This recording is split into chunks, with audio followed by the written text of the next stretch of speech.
الحمد لله رب العالمين الرحمن الرحيم مالك يوم الدين إياك نعبد وإياك نستعين اهدنا الصراط المستقيم صراط الذين أنعمت عليهم غير المغضوب عليهم ولا الضالين.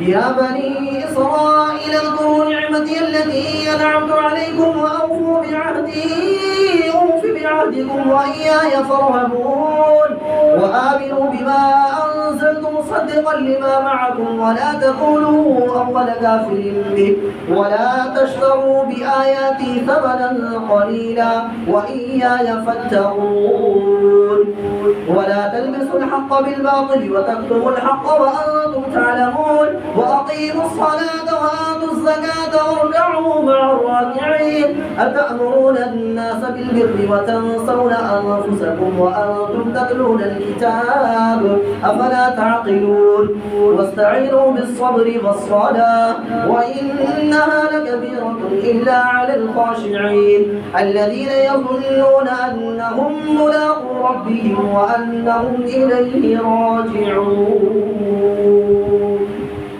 الله أكبر.